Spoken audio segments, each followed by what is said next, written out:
Mais où là où y est? J'arrive. Voilà. Avec RL Location, un service de qualité, une prise en charge à l'aéroport de qualité et des voitures de qualité. Ah ouais, d'accord. C'est kilométrage illimité, assistance tout risque inclus, assistante 7 jours sur 7, même les jours fériés. Ils ont un large choix de véhicules. Ah quand même. Baquet.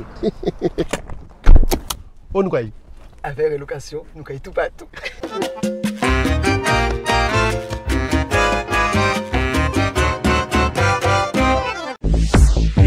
Hexagone, actualité.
Dans un instant, mesdames, messieurs, lancer le protocole pour vous souhaiter bien évidemment avec l'association des jardins familiaux ici à Stan la bienvenue.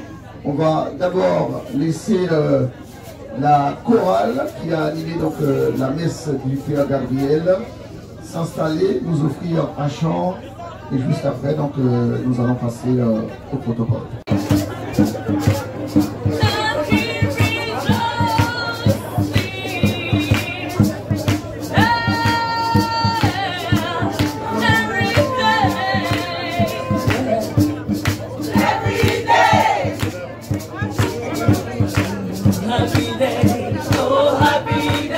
Monsieur le député, monsieur le maire, monsieur les adjoints, monsieur les conseillers, madame les conseillères,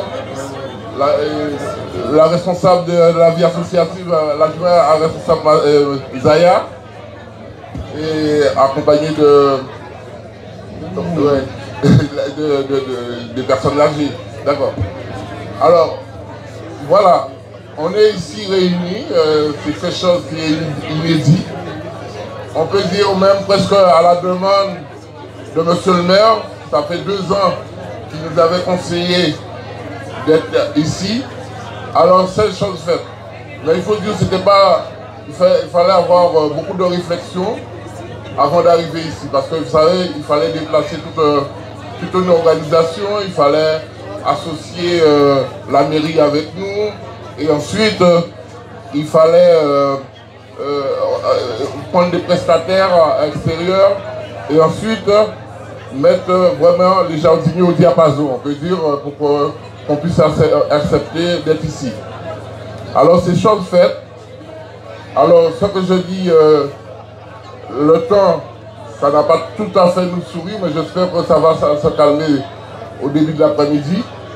Mais je tiens quand même à remercier. Alors, déjà, je remercie la municipalité. Je remercie monsieur le curé qui a fait une très belle messe. Je remercie les adhérents de l'association des jardins familiaux de Stan. Je remercie les jardiniers. Alors, je vais quand même essayer de lancer, passer un message parce que vous savez, on est dans un lieu qu'on doit respecter. Le jardin, les jardins.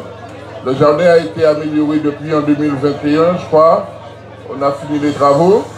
Et ensuite, le maire, il a fait pas quand même, la municipalité a fait pas mal d'efforts pour que le jardin soit bien tenu. Et de dire aussi, ce lieu-là, c'est un lieu qui est dédié aux associations. Il faut aussi que soit en harmonie avec la fédération. Je sais que c'est la fédération qui a la gestion des parcelles, des jardins, mais ici c'est un lieu dédié aux associations. Pour moi, c'est la priorité, c'est aux associations. Il faut peut-être essayer de trouver une convention passée par le biais de la mairie, mais pas par le biais de la fédération. Parce que la fédération, ce que j'ai constaté, il est en train de créer la zizanie entre les jardiniers, de monter des jardiniers contre des jardiniers, de façon qu'il y a toujours des tensions dans le jardin. Alors, je pense que quand même, on va avoir peut-être une réunion formelle avec la mairie et la fédération pour bien mettre le point sous les i. Alors voilà, c'est ça que je tenais à dire. Merci à vous. Passez un bon moment avec nous. Je sais que monsieur le maire il est un peu pressé pour aller dans une conférence. Je vais lui passer la parole. Et après ça, monsieur le député, vous allez dire des mots. Et ensuite, si monsieur le curé veut dire des mots, il va dire des mots. Alors merci. Merci à vous et merci à les adhérents et merci pour le travail qu'ils ont fourni parce qu'il faut dire, c'est depuis peut-être plus d'un mois qu'on essaie de faire des préparatifs. Vous avez vu, on a mis des guirlandes un petit peu partout. C'est les petites mains des jardiniers et des adhérents. Voilà, je ne vais pas être très très long. J'en profite une nouvelle fois pour saluer la présence de notre député qui nous vient de Guadeloupe, donc cher Christian Baptiste, qui nous fait le plaisir à chaque fois et l'honneur d'être parmi nous ici à Stains. Qu'il fasse beau, qu'il pleuve, qu'il neige, il est là. Donc merci cher Christian d'être parmi nous et d'être cet ambassadeur de cette magnifique île de la Guadeloupe que je n'ai pas eu l'occasion de visiter, mais ça ne serait tardé. Je ferai la Guadeloupe et la Martinique en même temps, voilà. La seule île que j'ai eu l'occasion de visiter, c'est la Réunion, là où tu vas te rendre dans quelques temps.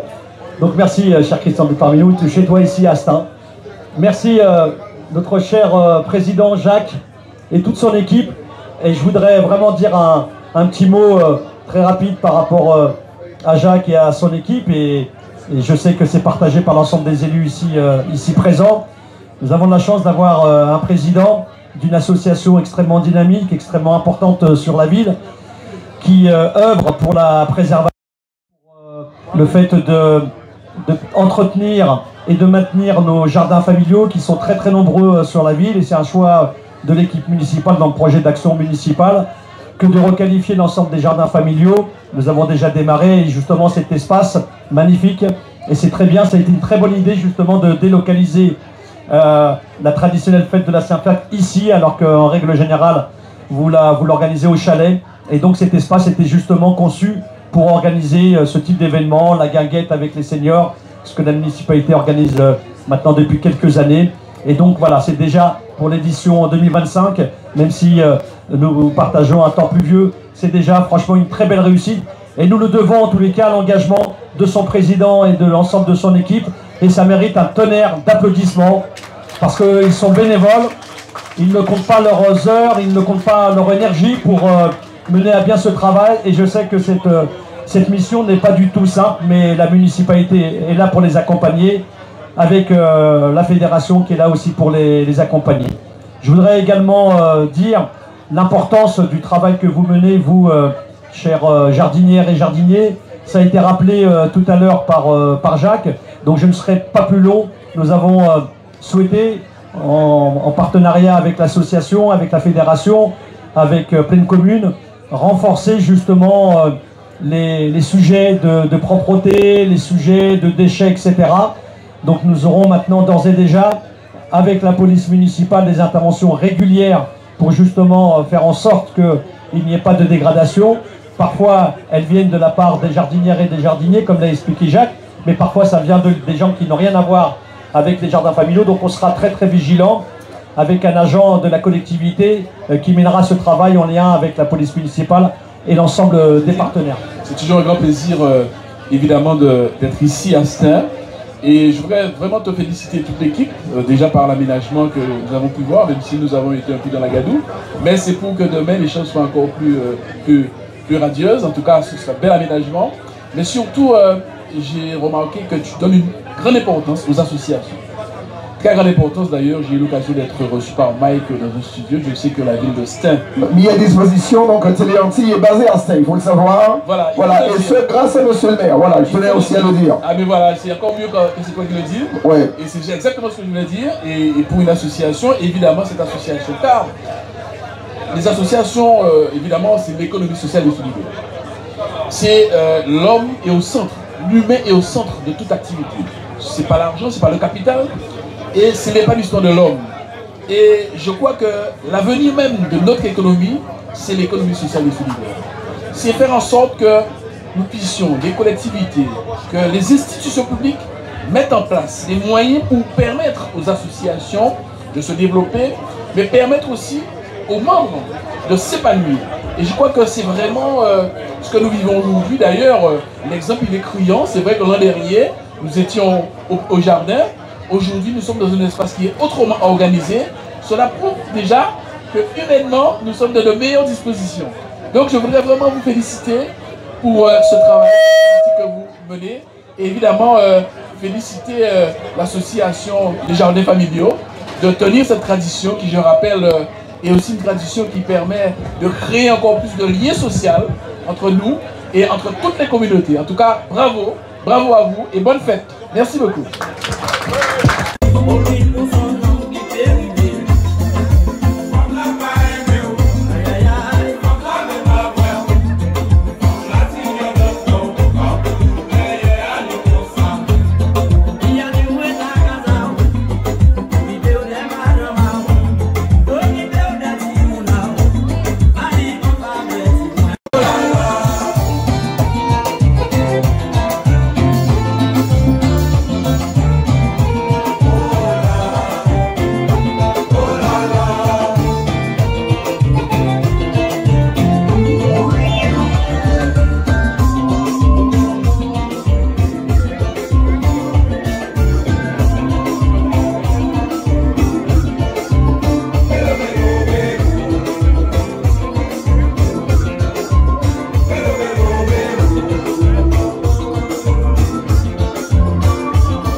Nous sommes à Stein pour cette journée consacrée aux jardins familiaux de Stein, qui est devenue une tradition. Olivier Servat qui est régulièrement là. Olivier, c'est un grand plaisir de venir. Pourquoi vous venez ici en tant que député à Stein ?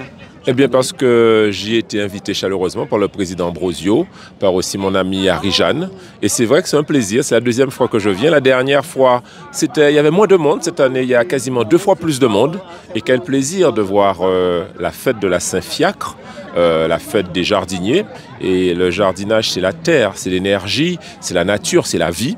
Et je crois qu'il est important que nous, ultramarins, mais pas que, nous tous ceux qui croyons à ce que les jardins familiaux renforcent les liens de la nature et de la famille, puissent être présents. On a été très bien reçus avec un très bon repas, très bon chef cuisinier, très belle ambiance aussi.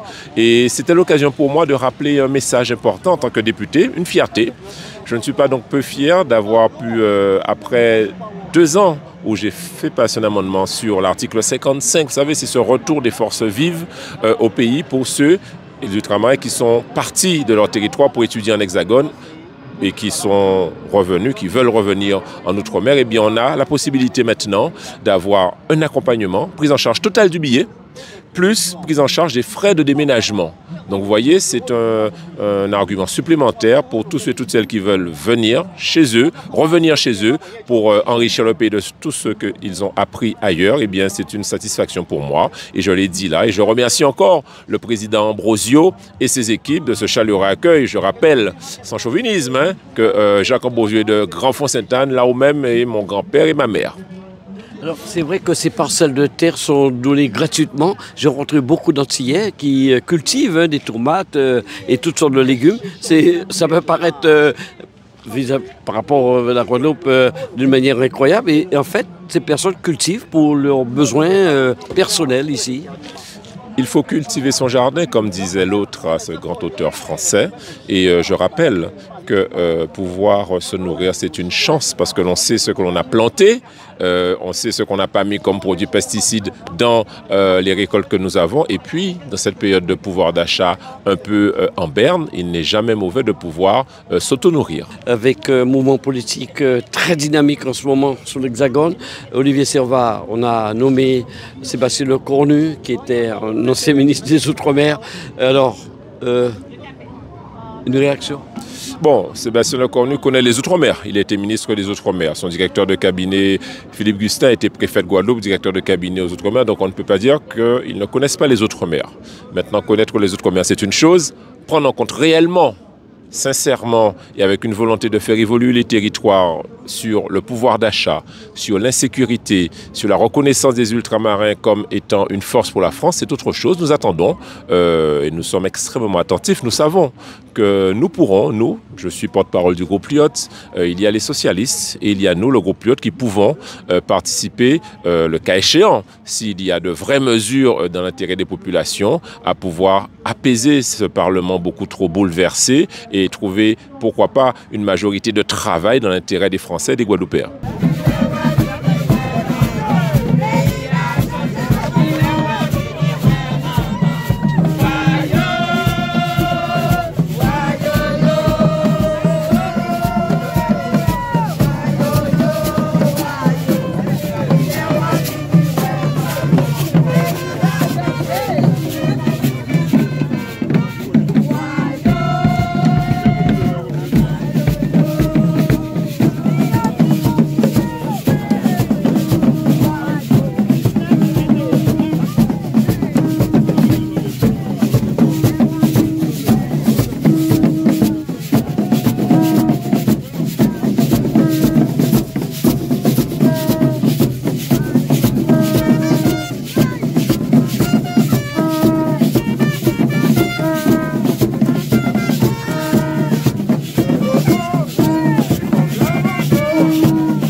Outre-mer News, je me trouve à Stein pour les jardins familiaux de Stein. C'est véritablement devenu une tradition, la Saint-Fiac, qu'on fête ici avec beaucoup de parcelles qui sont mises à la disposition des personnes. Il y a beaucoup d'ultramarins d'ailleurs qui font des tomates, de la salade, la laitue et des carottes aussi et tout le reste. Avec moi, Jacques Ambroisio, pour cette grande manifestation cet après-midi. Alors, c'est quoi exactement? Pourquoi cette manifestation ici à Stein, Jacques? Alors pourquoi cette manifestation ici à Stein? Déjà, c'est une fête qui est rentrée dans le patrimoine de la ville, c'est la Saint-Fiac. Alors Saint-Fiac, pour un petit peu dire qui était le Saint-Fiac en quelque sorte, c'est un moine irlandais immigré à Meaux et qui a eu un monastère et qui cultivait des légumes, des tomates et un peu tout, le jardin partagé. Et après ça, les récoltes, il le distribuait aux pauvres. Et après, bon, on lui a béatifié un petit peu en tant que saint, responsable des jardiniers en quelque sorte, saint patron des jardiniers, voilà. Alors là, il y a beaucoup de parcelles, on les a vues, des parcelles où on voit beaucoup d'Antillais et autres qui cultivent ici. Toi-même, je crois que tu as une parcelle, mais tu cultives quoi alors là? Moi, je cultive des tomates, de la laitue, des poireaux, des navets, des cives de chez nous, et ensuite... Même quelqu'un m'a dit qu'il pourrait cultiver des Christophines. Des Christophines aussi, de la patate douce aussi, voilà. et de la pomme de terre aussi. Donc voilà, on cultive un peu tout. Donc, et ensuite, vous voyez, le jardin, c'est une attraction aussi. C'est aussi les gens qui ont l'amour de la terre. Donc viennent parce que ceux qui ont été élevés à la campagne comme moi. Donc voilà, c'est le plaisir de partager avec les voisins, avec ouais, c'est la diversité dans le jardin. Il y a toute origine dans le jardin et donc c'est ça que peut-être on essaie de mettre en avant. Et c'est pourquoi je dis ce lieu-là, c'est dédié aux associations pour faire connaître un petit peu nos activités. Et nous aussi, nous organisons en tant que les jardins familiaux, nos activités aussi ici, sur le plan avec les enfants, des après-midi récréatifs. Justement, il y a comment dirais-je, une piste de boules, de pétanque, voilà, une piste de pétanque. Et ensuite, on organise des concours de pétanque ici aussi. Donc, voilà. Je vois des petites maisons un peu partout installées sur les parcelles. Ça veut dire qu'il y a des moments assez conviviaux quand même. On peut faire un petit barbecue tout en faisant le jardin et tout le reste. Oui, parce que c'est à bien son nom. Les gens viennent en famille, partager des bons moments, partager avec leurs familles, leurs amis, autour d'un petit barbecue. C'est fait pour ça. Voilà. Alors, il y a, je rappelle que tu es le président de l'association Accolade. Il y a beaucoup d'Antillais. L'association des jardins familiaux. Oui, mais aussi le président de l'association d'Accolade et jardins familiaux. Il y a beaucoup d'Antillais qui ont des parcelles ici. Alors, il faut dire que les Antillais sont majoritairement ici. Ah, quand même. Ils sont majoritairement. L'amour de la terre. Ouais. Ils sont majoritairement ici et c'est pour cela que peut-être aussi la fête est plus portée sous la communauté parce que effectivement, comme je dis, c'est pas une communauté fermée, c'est une communauté ouverte qui veut faire tout le monde participer. Vous avez vu l'ambiance, c'est l'ambiance un petit peu tout. Il y avait les variétés françaises et un petit peu tout ça. Alors c'est pour dire aux gens, ici c'est la fête de la ville en quelque sorte. Donc il faut venir, les gens qui n'ont pas eu le temps d'assister, la prochaine fois, il faut qu'ils soient présents au rendez-vous. Mais alors ça commence par une belle messe, hein. On a vu au niveau de l'église ici à Stains. La particularité de la messe, c'était une messe en créole. Alors, parce que, bon voilà, c'est une idée qui est venue il y a 2 ans, qui dit, bon, mais pourquoi pas de faire une messe en créole, avec, comme il y a la majorité des Antillais ici, donc pourquoi pas, pour les faire plaisir. Et ensuite, vous voyez, il y a toute la municipalité qui était avec nous. Et puis après, il y a toute l'organisation, où tout le monde en a bien mangé, avec le bon traiteur, la musique, des artistes, c'est la grande fête, c'est fiable. Oui, mais c'est la grande fiesta, c'est-à-dire il y a le cocktail. Le cocktail, c'est ouvert à tout le monde. Ensuite, le discours du maire. On a eu comment dire, le député Christian Baptiste, Olivier Serva, qui sont venus. Donc voilà, c'est une fête ouverte. Et ensuite, après ça s'enchaîne avec le repas champêtre qu'on a vu. Après, en musique. Après, c'est l'animation toute l'après-midi avec les groupes folkloriques, des chanteurs, des artistes de chez nous, voilà. On peut dire que c'est vraiment une très belle journée, une journée à ne jamais rater. Ça se passe toujours au mi-septembre, c'est ça? Et pourquoi? Puisque effectivement c'est fier, on le disait avec Mike, c'est le 30, mais tout le monde est en vacances. Donc avec un peu de décalage, on le fait mi-septembre. On est obligé de se rabattre à cette date-là parce que c'est des vacances. Normalement, la CFIAC c'est le 30 août. Mais on est obligé, compte tenu pour essayer de donner la possibilité à tout le monde de participer, on se rabat au milieu du mois de septembre. Voilà. Puis la fête bat son plein, il y a énormément de monde. Tu t'attendais à ce qu'il y ait autant de monde, et comme chaque année? C'est-à-dire l'année dernière, vous savez, on était dans un endroit un petit peu exigu. Et cette année, on a dit il faut qu'on trouve une solution pour essayer de donner satisfaction à des gens qui risquent de nous critiquer une nouvelle fois. Alors c'est pour cela qu'on a transporté la fête ici. C'est un espace dédié aux associations. Et voilà, donc il y a beaucoup plus d'espace. C'est un véritable terrain de football. on peut dire. Voilà. Donc vivement l'année prochaine. Les personnes qui sont là sont très satisfaites. Apparemment, ils ont bien mangé. Il y a l'animation, ça danse. Et puis après, qu'est-ce qui va se passer les gens vont danser. On arrête sur le coup de 19h. Bon, on a 1 heure de temps pour danser, bien danser. Après ça, bon, tout le monde rentre chez soi. Demain, c'est lundi. Jacques Ambrosio, président de l'association Accolade, mais il faut maintenant des jardins familiaux et qui n'arrêtent pas justement à faire activer, on va dire, le tissu associatif de l'Hexagone. Oui, le tissu associatif, c'est mon dada, on peut dire. Et j'aime bien le monde associatif. Et tout le temps que je suis, qui me laisse une dernière goutte de sang dans mes veines, il faut que j'y aille jusqu'au bout avec la vie associative. Je viens de voir un comédien, là, je lui demandais quand la reprise de la soupe de maman. Mais c'était vraiment quelque chose de très bien. Au niveau de l'Accolade, on va reprendre le 19 et après ça, on va programmer les différentes pièces qu'on va faire. Voilà, c'est ça.